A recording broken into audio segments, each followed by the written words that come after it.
সাল 1905, দিন অক্টোবরের 16। কার্যকারী হলো অভিশপ্ত বঙ্গভঙ্গ আইন। সেদিনই এক 7 বছরের শিশুর হাতে রাখি বাঁধলেন তার মা, এক বিদুষী মহিলা, যিনি নিজে অন্তঃপুরবাসিনী হয়েও পাশ্চাত্য শিক্ষা বিস্তারের ছিলেন একজন ঘোর সমর্থক। 16 বছর পর সেই ছেলেই মহাত্মা গান্ধীর ডাকে অসহযোগ আন্দোলনে যোগ দিল। সেদিন থেকে তিনি গান্ধীপন্থী। তবে দলীয় রাজনীতির সাথে সম্পর্ক দীর্ঘস্থায়ী হলো না। 1930 সালে গ্রেপ্তার হলো আইন অমান্য আন্দোলনের অংশ নিয়ে। বিচারে সিউড়ি আদালতে সাজা হলো কারাদণ্ড। সি ক্লাস বন্দী হিসেবে ঘোষণা করা হলো তাকে। থাকলেন বেশ কিছুদিন। তবে জেল জীবনের ফলস্বরূপ সমৃদ্ধ হলো বাংলা সাহিত্য। কারাগারে বসে লিখতে শুরু করলেন পাষাণপুরী এবং চৈতালি ঘূর্ণি। বন্দি দশা থেকে মুক্তির দিন তিনি মনস্থির করলেন, আর নয়, অনেক হয়েছে।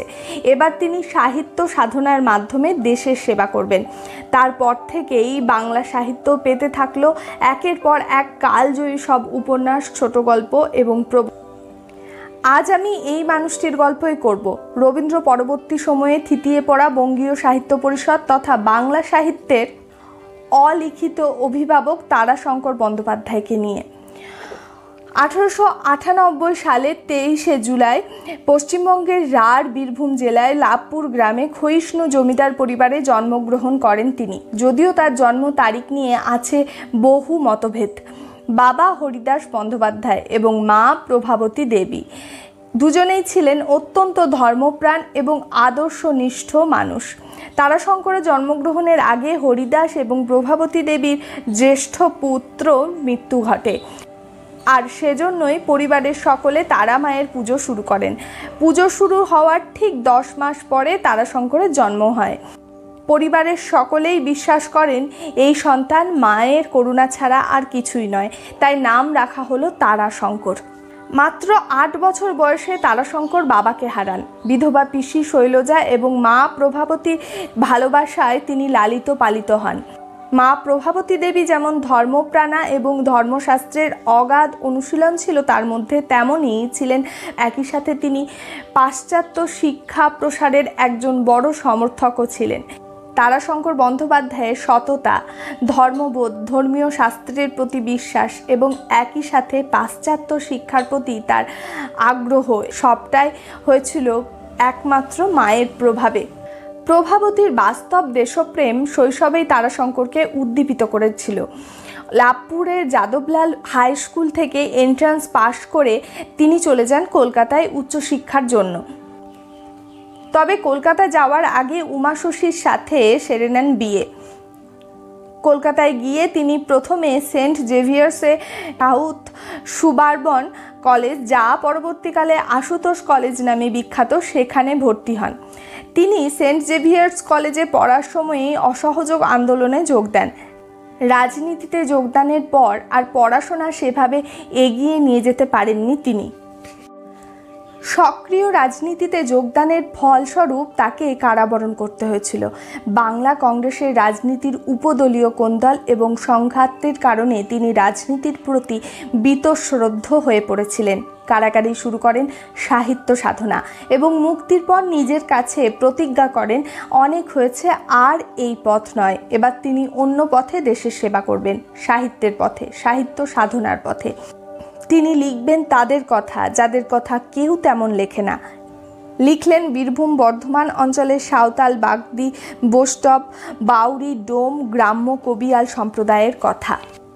ছোট বা বড় যে ধরনের মানুষই হোক না কেন, তারাশঙ্কর তার লেখায় সেই মানুষের মহত্ব ফুটিয়ে তুলেছেন সুনিপুণ হাতে। সামাজিক পরিবর্তনের বিভিন্ন চিত্র ঠাঁই পেয়েছে তার লেখায়। তাতে আছে গ্রাম্য জীবন ভাঙনের কথা, আছে নগর বিকাশের কথা। 40 বছরেরও বেশি সময় ধরে তিনি সাহিত্য সাধনায় ব্রতী ছিলেন। মৃত্যু অবধি থামেনি তার লেখনী। 65টি উপন্যাস, 200টারও বেশি ছোট গল্প, 12টি নাটক, একটি কাব্যগ্রন্থ সহ অসংখ্য প্রবন্ধ, স্মৃতিকথা এবং আত্মজীবনী তার সম্ভারে। 40টিরও বেশি গল্প, উপন্যাস, নাটক নিয়ে নির্মিত হয়েছে চলচ্চিত্র। তার মধ্যে উল্লেখযোগ্য অস্কারজয়ী পরিচালক সত্যজিৎ রায়ের জলসাঘর এবং অভিযান সিনেমাটি। এছাড়াও রয়েছে দুই পুরুষ, কালিন্দী, আরোগ্য নিকেতন, বেদিনী, সপ্তপদীর মতন কালজয়ী কিছু সিনেমা। তার পুরস্কারের সম্ভারও নেহাত কম নয়। পেয়েছেন শরৎ স্মৃতি পুরস্কার, জগৎ তারিণী স্মৃতি পদক, রবীন্দ্র পুরস্কার, সাহিত্য একাডেমি এবং জ্ঞানপীঠ, একই সাথে একাধারে পদ্মশ্রী এবং পদ্মভূষণ উপাধি। আপামর বাঙালি তাকে উপন্যাসিক হিসেবে চিনলেও তিনি নিজে কিন্তু হতে চেয়েছিলেন একজন নাট্যকার। নাটক নিয়েই তিনি সাহিত্য জগতে পা রেখেছিলেন। তার লেখা মারাঠা তর্পণ নাটকটি বীরভূমের বিশিষ্ট অভিনেতা নাট্যকার নির্মল শিব বন্দ্যোপাধ্যায় অপরেশচন্দ্র মুখোপাধ্যায়কে অভিনয়ের ভার দিলে তিনি না পড়েই সেটি ফেরত দিয়ে দেন। চরম দুঃখ এবং অপমানে তারাশঙ্কর সেই নাটকের পাণ্ডুলিপি আগুনে পুড়িয়ে দেন। শোনা যায় এই ঘটনার পর থেকে তিনি নাটক থেকে নিজেকে সরিয়ে আনেন। এরপর রায়কমল উপন্যাসটি পড়ে কবিগুরু রবীন্দ্রনাথ ঠাকুর শিশির ভাদুড়ীকে বলেন এই নাটকটির নাট্যরূপ দিতে। গুরুদেবের কথা শিরোধার্য করে উপন্যাসটির নাট্যরূপ দেওয়া হয়। অবশ্য শেষ পর্যন্ত নানা কারণে সে নাটক আর মঞ্চস্থ করা হয়নি। স্বাধীনোত্তর ভারতে তারাশঙ্কর তখন একজন প্রতিষ্ঠিত সাহিত্যিক। পশ্চিমবঙ্গ সরকার থেকে পেলেন মনোনয়ন। পরে রাষ্ট্রপতির অনুমোদন পেয়ে বিধানসভার সদস্য থেকে রাজ্যসভার সদস্য পদে উন্নীত হয়েছিলেন।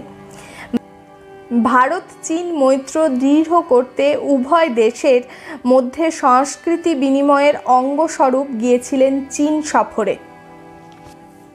1971 সালের 14 সেপ্টেম্বর বাংলা ভাষা এবং সাহিত্যের অত্যন্ত শক্তিশালী এই কথা শিল্পী নিজের অবস্থান আমাদের অন্তরের অন্তঃস্থলকে নির্বাচন করে লোকান্তরে যাত্রা শুরু করেন।